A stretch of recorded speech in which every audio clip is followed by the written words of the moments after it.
श्रीगुरुभ्यो नमः। ಶ್ರೀಮನ್ನಾರಾಯಣೀಯಂ 72ನೇ ದಶಕ. ಅಕ್ರೂರನ ಆಗಮನ. ಕಂಸೋಥ ನಾರದ ಗಿರಾ ವ್ರಜವಾಸಿನಂ ತ್ವಾಂ ಆಕರ್ಣ್ಯದೀರ್ಣ ಹೃದಯ ಸಹಿ ಗಾಂಧಿನೇಯಂ ಆಹೂಯ ಕಾರ್ಮುಕಮಖಚ್ಛಲತೋ ಭವಂತಂ ಆನೇತುಮೇನ ಮಹಿನೋ ದಹಿನಾಥಶಾಯಿನ್ ಅಕ್ರೂರ ಏಷ ಭವದಂಘ್ರಿ ಪರಶ್ಚಿರಾಯ ತ್ವದ್ದರ್ಶನಾಕ್ಷಮಮನಾಃ ಕ್ಷಿತಿಪಾಲಭೀತ್ಯಾ ತಸ್ಯಾಗ್ನಯೈವ ಪುನರೀಕ್ಷಿತುಮುದ್ಯತಸ್ತ್ವಾಂ ಆನಂದಭಾರಮತಿಭೂರಿತರಂ ಬಭಾರ ಸೋಯಂ ರಥೇನ ಸುಕೃತಿ ಭವತೋ ನಿವಾಸಂ ಗಚ್ಚನ್ ಮನೋರಥಗಣಾಂ ಸ್ವೈಧಾರ್ಯಮಾಣಾನ್ ಆಸ್ವಾದಯನ್ ಮುಹುರಪಾಯ ಭಯೇನ ದೈವಂ ಸಂಪ್ರಾರ್ಥಯನ್ ಪಥಿ ನ ಕಿಂಚಿದಪಿ ವ್ಯಜಾನಾತ್ ದ್ರಕ್ಷ್ಯಾಮಿ ವೇದಶತಗೀತಗತಿಂ ಪುಮಾಂಸಂ ಸ್ಪ್ರಕ್ಷ್ಯಾಮಿ ಕಿಂ ಸ್ವಿರಪಿ ನಾಮ ಪರಿಷ್ವಜೇಯಂ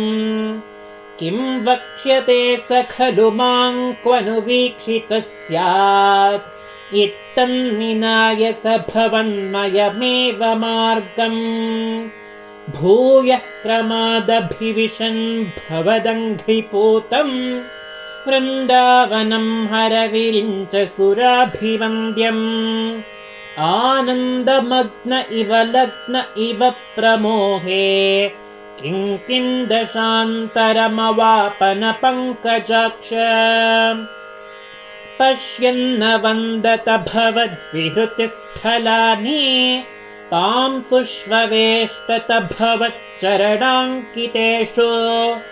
ಕಿಂ ಬ್ರೂಮಹೇ ಬಹುಜನಾ ಹಿ ತದಾಪಿ ಜಾತಾಃ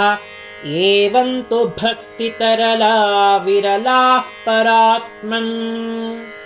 ಸಾಯಂ ಸ ಗೋಪಭವನಾನಿ ಭವಚ್ಚರಿತ್ರಗೀತಾಮೃತ ಪ್ರಸೃತಕರ್ಣ ರಸಾಯನಾನಿ ಪಶ್ಯನ್ ಪ್ರಮೋದ ಸರಿತೇವ ಕಿಲೋಹ್ಯಮಾನಃ ಗಚ್ಚನ್ ಭವದ್ಭವನ ಸನ್ನಿಧಿಮನ್ವಯಾಸೀತ್ ತಾವದ್ದದರ್ಶ ಪಶುದೋಹ ವಿಲೋಕಲೋಲಂ ಭಕ್ತೋತ್ತಮಾಗತಿಮಿವ ಪ್ರತಿಪಾಲಯಂತಂ ಭೂಮನ್ ಭವಂತಮಯಮಗ್ರಜವಂತಮಂತಃ ಬ್ರಹ್ಮಾನುಭೂತಿರಸ ಸಿಂಧುಮಿವೋದ್ವಮಂತಂ ಸಾಯಂತನಾಪ್ಲವ ವಿಶೇಷ ವಿವಿಕ್ತಗಾತ್ರೌ ದೌಪೀತನೀಲರುಚಿರಾಂಬರಲೋಭನೀಯೌ